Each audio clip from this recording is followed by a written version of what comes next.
of you have a Facebook, Twitter, YouTube, or Instagram account, and you log onto it more than 5 times a day. So many of us are guilty to this. Now here's another question. How many of you still read the newspaper or watch CNN?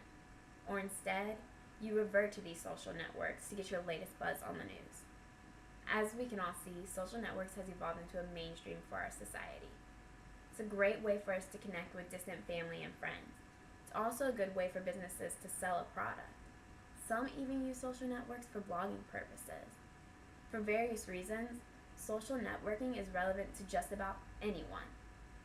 However, when we get to the point to where our lives revolve around social networks, this sparks a red flag. We have a problem. I have a Twitter, Facebook, and Instagram account. However, I limit myself to using these to no more than twice a day. By doing this, I'm able to devote my time to other tasks that I have, my priorities.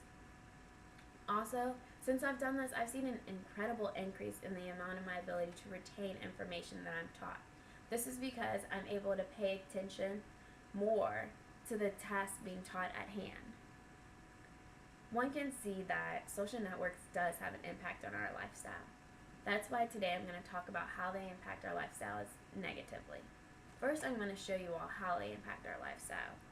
Then I'm going to talk about that by lessening the amount of time we spend on social networks, we'll be able to increase our focus in other things.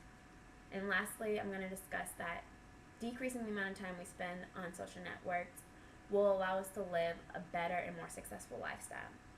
We need to first understand how social networks affect our lives. When we're spending so much time on social networks, we're not allowing the same amount of time to spend doing the other more important things we have, our priorities. According to Jay Baer, 22% of Americans use social networking sites several times per day. That's a lot of our day. How much of the same amount of time do we spend doing other tasks? I guarantee you the list isn't that long. Social networking is a direct target for our lack of sleep and us not finishing our daily tasks. We were not set up to multitask. Studying is affected by social networks. Students think that they can have one tab up and that has their social profile and another tab for their studying materials. However, when we do this, we're not fully comprehending everything that we're studying because our mind is in two places at one time. According to Nick Fleming, psychologists have deemed the idea that students who use Facebook while studying get exam results of 20% lower than non-users. That's a big percentage, especially when it comes down to our grades. Social networks also impact our attention spans. When we use social networks so much, we're not being able to retain all the information that we're thinking. We're not being able to think for as long as we used to be able to think. According to Eric Gleamer, social networking is shortening our attention spans and rewiring our brains. We're not thinking like we used to think, and we're not thinking for that same amount of time. Many of you probably came to class today and you logged onto your social profile and you checked it. And you probably did the same thing within an hour before that. However, we're on campus right now. Our focus should be on our studies. Instead of reading over someone's tweets, we could have been glancing over our notes. That's just going to better us as students. This is why we need to make changes. I'm going to suggest that we limit the usage of social networks. By using less amount of social networks, this is just going to be beneficial for us. Less time spent on social profiles means more time spent doing other more important things, getting our tasks done, making our days more productive. By doing this, we'll better ourselves and our community. If we lessen the amount of time we use on social networks, we'll be able to spend more time hanging out with those friends that we used to talk to online with. Social networks do decrease our face-to-face interaction. We're not getting as much interaction and face-to-face as we used to. Also, by lessening the amount of time we use on social networks, we're going to give ourselves our best chance of getting better grades. I know many of us believe that we can multitask, but the truth of the matter is we're not great multitaskers. We can't focus on two things at one time. According to Brian Solis, researchers who studied at Stanford stated that those who use several electronic information at once do not pay attention, control their memory, or switch from one job to another, as well as those who prefer to complete one task at a time.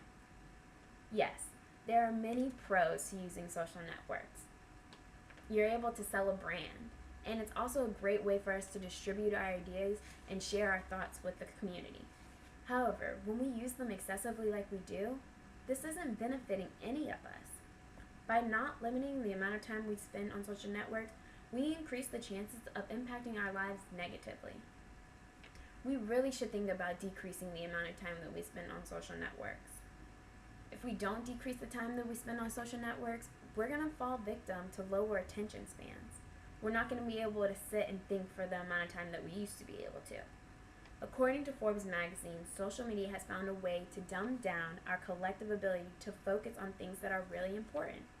We can see this with a Twitter example. We all know that we're only given 140 spaces to fill in our emotions and our thoughts, so this has become pretty easy for us. However, when we're now given 3,000 spaces to fill in reasoning on why we're the best candidate for a job, it's all of a sudden difficult. By the way, 3,000 spaces is just short of a page. It shouldn't be hard. Using less amount of time on social networks will also benefit us. We'll be able to boost our communication skills. Now we won't be able to hide behind a computer to explain our emotions and our thoughts to someone. We'll be forced to do it in confrontation. This will better our verbal skills and help us be real with one another. At the same time, we'll be able to have more time to do more fun activities, the activities that we grew up loving to do. Now we'll have time to go to the park and enjoy the beautiful scenery our country has to offer. And we'll also be able to indulge in that great love story. The possibilities are endless and the changes are easy to make. We just have to commit to them. So why wait to make these changes? You can start today. Why not make it a goal to only use social networks 4 times a day? And then eventually make that lower. It's easy to do. It just takes determination. You can do it. I'm going to commit to this.